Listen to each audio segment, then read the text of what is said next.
Hi, this is Ramu, Associate Professor, Department of CSC, Institute of Aeronautical Engineering, Hyderabad. In last class, we have seen pointers and various types of pointers. In this class, we are going to see what is a null pointer, what is a generic or wide pointer, wild pointer, and dangling pointers. We will see these four topics. In the exam interview point of view, these four are very important. If you observe the interview questions on pointer, you may observe what is a generic pointer, what is a wild pointer, what is a dangling pointer, what is the difference between null pointer and wild pointer. These kind of questions you may observe. Okay, check it the Google.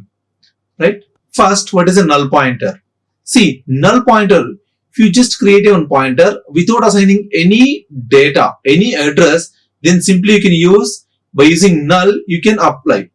See, null pointer always contains by default value is 0. Null pointer contains by default value is 0, and you can create a null pointer by assigning the null value.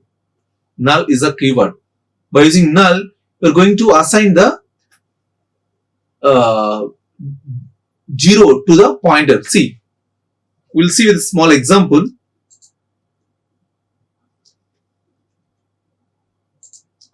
For example, if you create a int star p. Int star p is a pointer variable, right? For example, if you printf of %d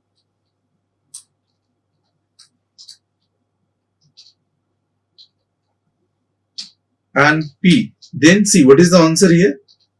We didn't assign anything, right? So by default value is 0, 1 right here. For example, if you assign the value as null, now you can check it. What is the output? The value is 0.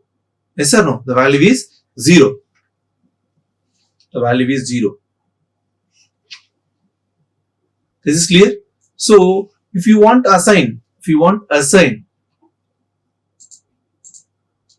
null or 0, then you should use a null as a keyword. NULL is the capital letters. All are the capital letters. Just use a null as a keyword. You just assign the null to the p. Then this is called as a null assignment.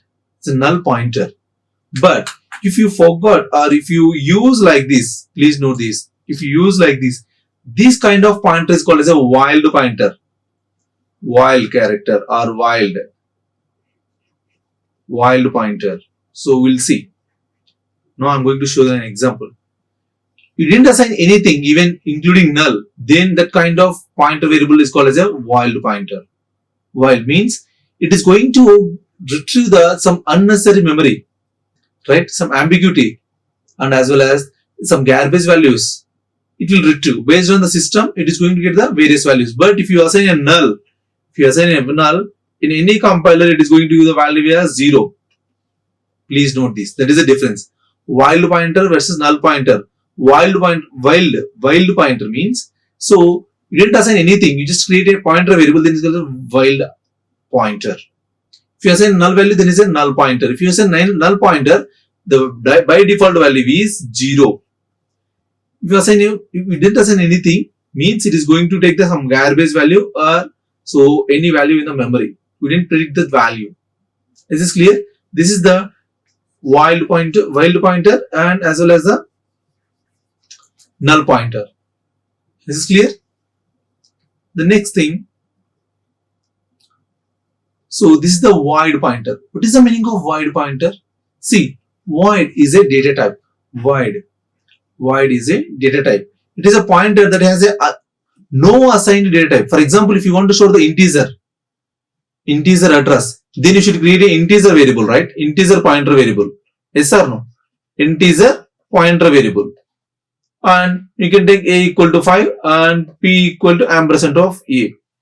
For example, if you want to store the float value address, then you should use a float pointer. Yes or no? Float pointer.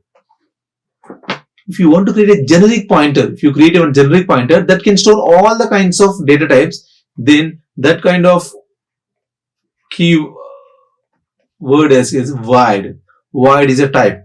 So void of star p means star p is going to store any kind of data. It can store integer, char, float, double, whatever it may be. All the types it can store. That is the purpose of the void pointer. See, it is a pointer that has no assigned data type with it. A void pointer can hold address of any type and can be typecasted into any type. Typecast means converting the type to the other type, right? It is also called as a generic pointer and does not have any standard data type, right? And it is created by using void keyword. We will see what is the purpose of this one. For example, see here I'm going to take int star p. So instead of that, float star p, right? But I'm going to store the character type char of a equal to char of a equal to character a, right? After that, what I'm going to do, p equal to ampersand of a, right? Here if you use c and star p, now see what is the output we're going to get here. It's empty, right? Output is empty. Why the output is empty? For example, if you use character here, if you save and if you run the code, see you're getting a, right? But if you use a float here, we didn't get any output. Yes or no? We didn't get any output. The reason is if you use a float, then you should store only float variables.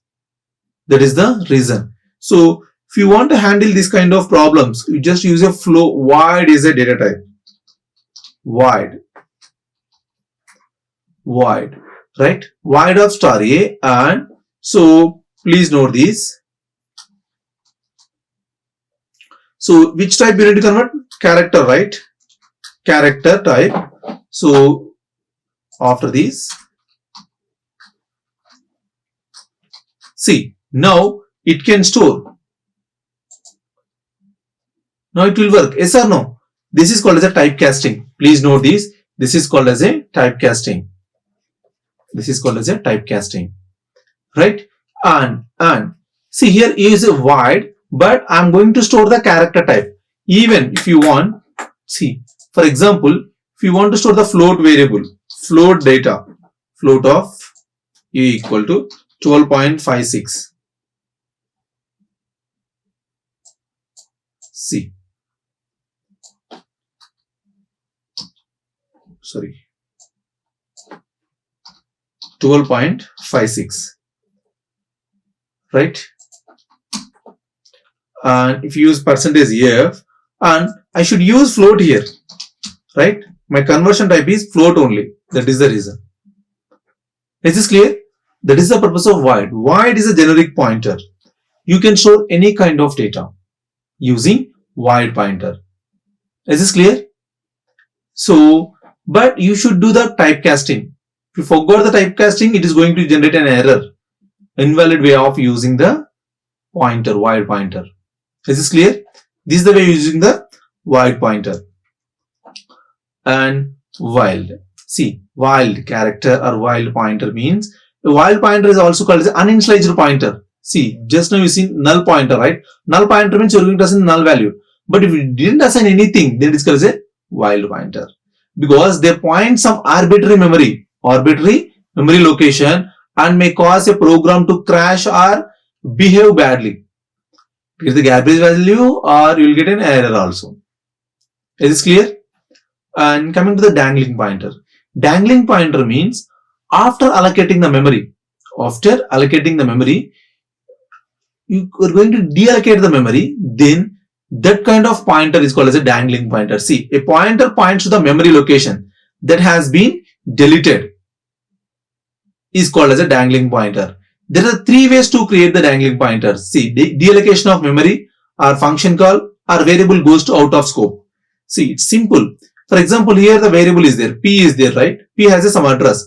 But if you're going to delete this address, free is a keyword, right? Using p, I'll tell you what is a p and free and everything. See, if you deallocate the memory, then that time this is called as a deallocation memory. So when you deallocate the memory, then this is called as a dangling pointer. Now P is called as a dangling pointer. After that, you don't have any provision to use that variable. Right? Is this clear? This is called as a dangling pointer.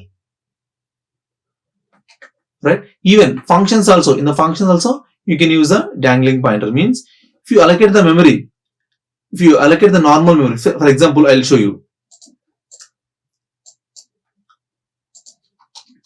For example, see, int a, int function,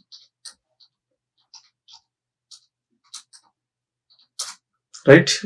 Int a equal to 5,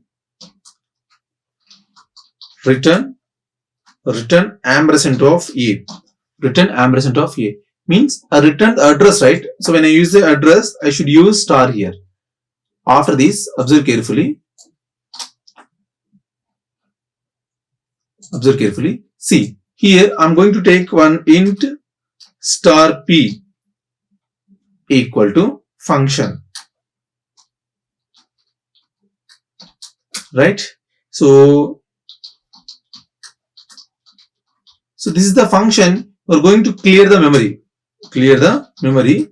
See, if you use %d, comma, observe carefully, if you use %d, comma, star p, then see what is the output you're going to get here.